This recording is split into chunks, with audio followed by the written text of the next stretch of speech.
if you are somebody who is thinking about evaluating your ideas, let me get straight into the content. The first one is that your idea that you're thinking for a business or a concept or a new product or a new service fills a gap in the market.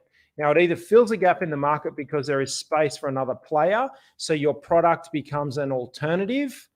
So your product is an alternative so that you are going into a market. So I recently saw near my house, there's a brand new petrol station, new gas station that has been built. And there's a gap in the market. When I think about it, there's actually no gas stations on that side of the road for a very long way. And so if I'm going in a particular direction, there's no gas stations. And then the gas station we did use just closed, or the petrol station for people here in Australia, it closed.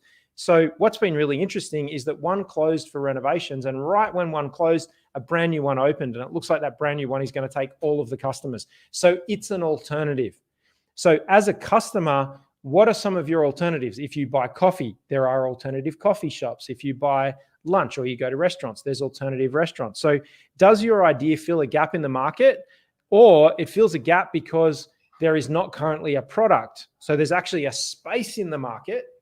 So it's like there's space for another shop. There's an empty space, so your product can go into that space and occupy that gap in the market. That's as opposed to a substitute product. And I'll talk about substitute product or service in a second. So what we want to look at, is there a space in the market? The next one is innovation. Is your product more innovative? And that's this concept of, is it a substitute? So for example, my beautiful iPhone, I'm a massive fan of Apple. All of our devices here in our business, we run on an Apple platform, or all Apple hardware. This is a substitute for a camera. So when I go on holidays now, or whether I'm out and about, I don't take a camera anymore. So my iPhone has become a substitute because the market has become more sophisticated. So if I look at my basket of devices, I have a cane basket in my office at home of all my devices. We've got our old video camera. Now, we bought this amazing waterproof video camera for when my son was born, because we thought we would do lots of videos of my son. He's now 10 years old. He was 10 in February. We bought this great waterproof video camera. You can hold it. It does 1080 images. You put a card in it and it does video. But what's happened over 10 years is our iPhones have got so good that we've got this really expensive video camera that's tiny and compact, and it's waterproof, and it's an action camera. We don't even use it. You know, I've got 4 or 5 GoPros, probably got 5 good GoPros that we buy. You know, we always buy a new GoPro before we go on a holiday with adventure. We never end up using the GoPro because iPhones are now water resistant. You know, I think they're waterproof to probably a meter. They're water resistant. And so we can kind of get our iPhones wet now. And so the iPhone has become a substitute for a camera. It's obviously a phone, but it's become a substitute for a camera. It's become a substitute for a torch. It's become a substitute for a calculator. It's become a substitute for a calendar. It's become a substitute for me for most of my day, my computer. So I've got a MacBook Pro. It's right here on this table, but I hardly ever use it. So one of the challenges is that is your product a substitute, so you can kind of consolidate the market. So you may need to educate your customers on why your substitute is better, because your customer is becoming more sophisticated. They're looking for innovations to the product and services. So I now don't carry I used to have a briefcase that had a calculator and a camera and a phone and a notebook and a diary and a computer, all that stuff. I turned up to a meeting yesterday just with this iPhone in my pocket. I took my notes, I did some video, did some photographs, I sent some emails, and I had a great meeting all using this device. So it's become the substitute for some other products and services. So the other thing you want to be careful of with your existing business is you're not going to get substituted. With one of our core businesses, best practice, with the great brands we have, these brands that are behind me in the picture, those are trust brands. We have independent people that go out and check businesses. You can use these brands on your business. One of my concerns, and this is a really legit concern, is that if TripAdvisor comes out with a business advisor review, then that will compete with this, and it's potentially a substitute for this product. Probably going to be a lot cheaper and is potentially a substitute. So I need to think about that. So point number 1, fills a gap in the market. Point number 2, innovates. Point number 3, which is kind of tied to point number 2, is it challenges existing alternatives. The idea offers a new, better way of doing things and challenges existing approaches as opposed to an innovation. So you want to understand, is it an alternative? Is it a substitute? Is it challenging existing alternatives? So when you start talking about features, are there you can add to your product or service that bring more benefits to your customer? The one thing we forget, I listen to lots of sales presentations, I do sales training, I help people with business and growing businesses, and we focus too much on features and we go, I want to talk to you about all the features of my product. What you want to talk about is how it brings benefits to you. So what I'm hoping is, forget about the fact that you can watch this live and it's free from us here at Best Practice. They're the features. Hopefully the benefits I'm bringing you is that your business will be more successful. Your business will be more profitable. The organization you're working through will be more efficient and will innovate and continue on innovation so that you remain relevant as a business over time. That's what I wish for you. So I can help you to continue to be in business and to grow your business. That's what I'm hoping. So I'm challenging existing alternatives. My competitors, some of my core competitors, don't do that. They don't help their customers grow. They just kind of come in and do the bare bottom and basics, and they just tick boxes. They don't actually care whether you grow or not. If you ask them, they'll say, yes, of course we care. But they fail to act on that. They fail to actually add more benefits, more features, more elements to their service that are going to bring you more value, if that makes sense. So the more benefits I can bring you, that translates to value. So if you're trying to work out how to bring more value to your customers, or your organization's trying to work out how to bring more value to your customers, think about the benefits to the customers. How can you bring your customers more benefits? So instead of saying value, I don't know what that means, I can't process it, change the word to benefits. How can we give our customers more benefits? What are the benefits that they really want? What are the benefits that are nice to have? What are the essential benefits? So that's challenges existing alternatives. Number 4, stands out. You got to stand out in the crowd. It's not what you know. It's not who you know. It's who knows you. And I really appreciate what's happened on Instagram for us in this week. We've had a huge growth in our Instagram activities, and specifically my Instagram account. So we're starting to stand out in the marketplace, and the work we're doing is starting to pay off, and we're starting to figure out how the whole thing works. So I'm really excited by that. And I'm going to continue to bring you guys more benefits. Hopefully I can help you with your career. I can help you earn more money. I can help you do work that you love doing. You can be happier in your career. That's what I hope for you. And I'm going to keep doing that for you guys. Okay. Meets customer expectations. It's really important that the product or service or the idea you're thinking of actually meets the customer's expectation. So I think a lot of times we kind of think, I've got this great idea in my head, and I do this a lot. I say, don't be a focus group of one. Actually test the market. If people give you money, that's the ultimate test of your product or service. So have a think about that. If you've got questions or you've got comments, please let me know in the comments. For you guys watching live on LinkedIn, I know we've done a restart, and hopefully this is working for everybody. Let me know in the comments on LinkedIn if everything is working. I'm getting your text stand. Thank you for that. And your feedback. Let me know what's going on, and everything's all good. Okay, the next one is offers good value. We've touched on value. We've talked about benefits. So we can, the product or service will benefit the customer in some way and create a sense of money well spent. When we talk about value, we talk about, okay, say your product or service is $50, hypothetically. The benefit to the person is worth more than the $50. They'll give you the $50 because they'll go, this is a no-brainer. I can't believe it's only $50. I can't believe it's $100. I can't believe it's $1,000. I can't believe it's $1 million. If I was going to give you $5 million, I'm going to give you $5 million cash.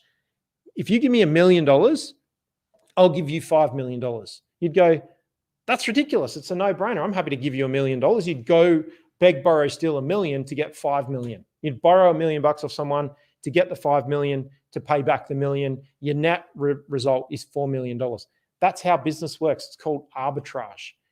It's by buying things that are undervalued in your view and actually selling them for a higher value, or putting things together. Like a cake, you can buy, if you want to make a chocolate cake and sell it, you could sell a chocolate cake like the local cake shop that's near my house sells chocolate cakes for $25. I'm sure they've only got like $1 worth of flour in them, but he adds $1 worth of flour, $1 worth of chocolate, a couple of dollars worth of eggs and milk and flavoring and some icing and some labor, his time. and some equipment, time on his equipment, and maybe all of that adds up to $5, then he puts the cake on the shelf for $25. That's the arbitrage. By putting all of those undervalued things together, then he can add value and he can sell chocolate cakes for $25. So it offers good value. It offers good value. So that's the kind of thing that I want you to think about. How do you offer good value? Number 7 has a purpose. It's got to have a purpose. It's got to actually help. So something I do is I look at Maslow's hierarchy of needs, and I try to assess things that are lower down Maslow's hierarchy of needs in terms of businesses. Are actually, they've got a purpose. Look at what happened at the beginning of the pandemic. Everywhere in the world, there were toilet paper shortages because it's got a purpose. Toilet paper has a purpose, and people actually raced out and hoarded toilet paper and food, and supermarkets were empty. That's kind of all settled down now a little bit, but it's definitely got a purpose. So that's what I've been looking at through the pandemic. Which were the businesses that went really well? If you were a toilet paper manufacturer, you kind of actually had massive sales. It would have smoothed itself out and averaged itself because you can only use so much toilet paper, but it's actually got a purpose. So think about whether your idea is low on Maslow's hierarchy of needs. Harnesses your strengths. Obviously, if you can work with your strengths, you're going to be more efficient, more effective. You're going to deploy speed. It needs to be in a growing market. It needs to be in a growing market. It's going to be far easier to succeed with your business or your idea if it's in a growing market or a stable market. Now, I made that mistake building this business here with best practice with these things. Yes, the market is growing, but it's not a up and coming fast market. So I'm starting to look at other markets that are growing really quickly and where we need to specialize. And then the last one, it can be scaled up. So economies of scale are really important. So the more you sell, the cost of goods sold or the price per unit comes down. So that's something that I want to think about is if you're selling your own time, that's kind of not scalable. You're going to need to train other people. That's another mistake that I've made in my career is actually selling people's time. We have a big team of people, we sell their time. So that's something that, it's hard to scale. This kind of stuff's really easy to scale. Our business blueprint, you guys are going to jump on and download that. That's scalable. I want you to get a copy of that business blueprint. Go to bestpractice.biz/guides. You drop your email address in, and we're going to email you out that great free guide. We are going to send you extra emails. We do sell business coaching. We do sell other courses. You don't have to buy it. I'd appreciate it if you did. It'd mean a lot for me because I really want to help you grow your business. But just to get some free stuff, I'd encourage you to jump on and download that new free business blueprint. It's got this checklist that I've just gone through in the guide. Happy for you guys to have that for free because I want to set you on a path.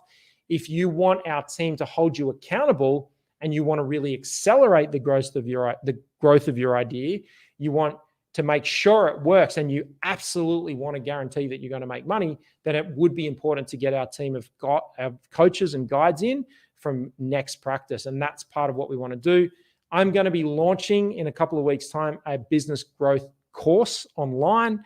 It's going to be about $67. And we're going to be launching that in about 3 weeks. It's going to be live. I'm going to take a group of people live through that particular course. We're going to be working on your businesses, helping you to launch your ideas, grow your ideas, get them going, get those invoices out the door, get revenue in from your customers, and focus on deploying this. I'm going to take you through and do some live case studies on this. We are going to be launching a bigger business out of our group at the end of the year, much, much bigger business. I'm going to take you through that journey as well. So I've got a big meeting this afternoon to talk about some investment, raise some capital for that. I'm going to take you through that journey and show you how that's done as well. Okay, so I didn't want to take too long and too much of everyone's time. I apologize for the technical issues today. I hope this has been valuable. Let me know in the comments. If this has been valuable, let me know in the comments. Please jump on. We'll post the link. If Vanessa or someone who's watching can post the link. And if you're not following me on Instagram, please jump on. We've had a huge uptake on Instagram. We've got a couple of campaigns going, and I expect to see that continue to grow through the rest of this month. Just negotiating a few partnerships with collaborations with a few people, and hopefully we'll see that continue to grow, which I'm really excited by. Okay, any questions from anyone at this stage? There was a couple of questions on Instagram yesterday. Should we jump on and quickly answer those? Are you guys able to access that? I think we did a survey on my Instagram story yesterday. And you may have to, I think I've answered them all. I answered them on Instagram, but let's answer them now on LinkedIn. Quick shout out to Cam and Luke. Can you get to them or not? Here we go. Okay, hold it.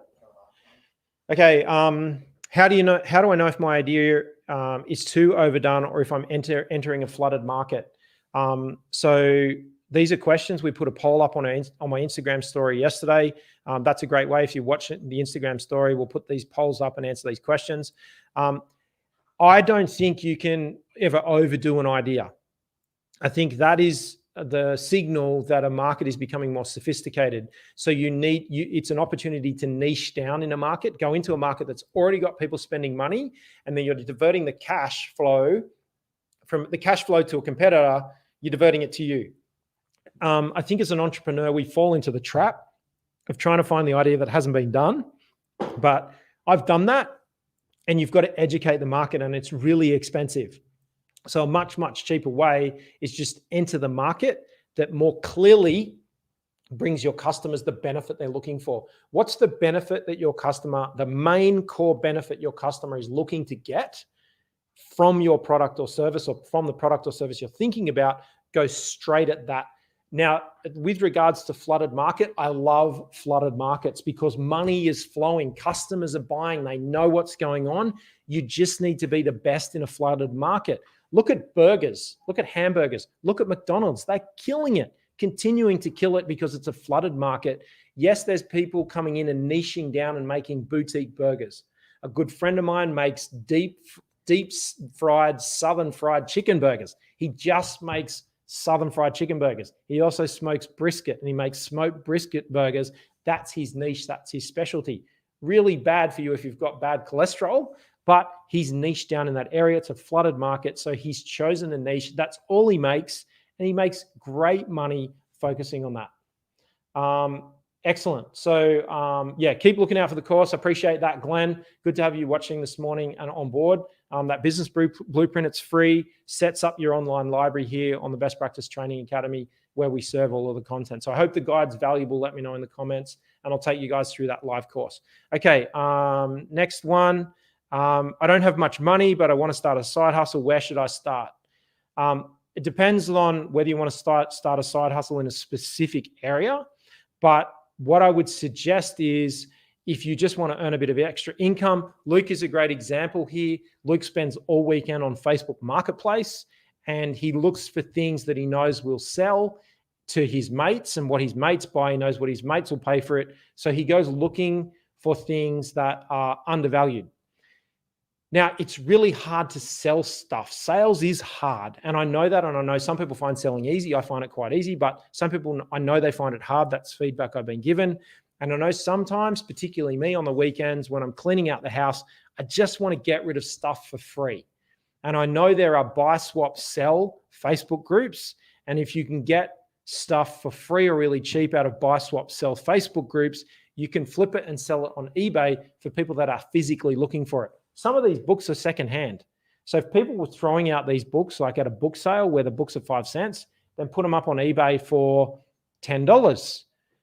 Think about the ROI from purchasing something for 5 cents plus your time and then selling it for $10 or $15 on eBay. The ROI is absolutely massive. It's absolutely massive. So think about that from a percentage increase. That's where I would start my side hustle until you move into an area that's, a bit more broader or around your specific niche. Okay, next one. How do you measure success of new ventures? The numbers of new customers paying for your product or service in the first couple of months. Okay, the next one is watch the YouTube channel, Best Practice TV. We're live on Best Practice TV right now on YouTube. So if you search that, we're all good to go. Okay, and what does Best Practice do? We're a business improvement agency, business coaching. So we've got this kind of stuff, Q&A that's live. Plus we sell courses to help you guys grow and scale your businesses. We sell systems and process courses, and obviously these logos. So look out for these logos. Okay, and where and how do I find customers? Where do your customers hang out? Where do the people hang out that are looking for the benefits that you offer? You're in the industry, or you kind of know the industry. The customers that you've had or the customers that you've been selling to, where did you find them? And then think about how you can scale that. Okay, let's do one more. The last one. What should I watch, read before thinking about starting a small business? I would read that guide that you can download from us. So it's bestpractice.biz/guides.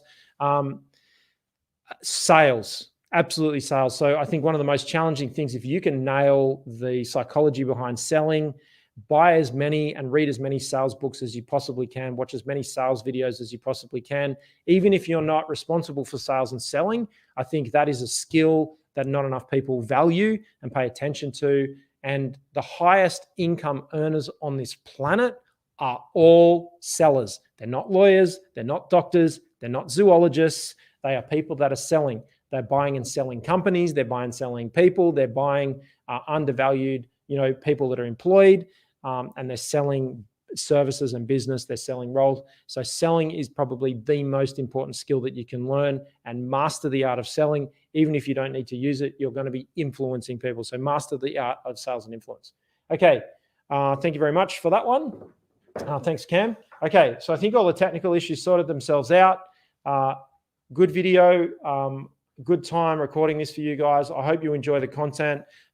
Please jump across and start following us on Instagram. And we've also had a heap of success in the last couple of weeks on LinkedIn. So I really appreciate everyone's support who's been watching on LinkedIn and any new followers we've picked up. So, okay, I think we're good to go. So I've got all the questions. Thank you for your dashboard. Okay, if there's any other comments or any other questions, direct message me on Instagram, direct message me on LinkedIn. They're great places to get my attention and do that.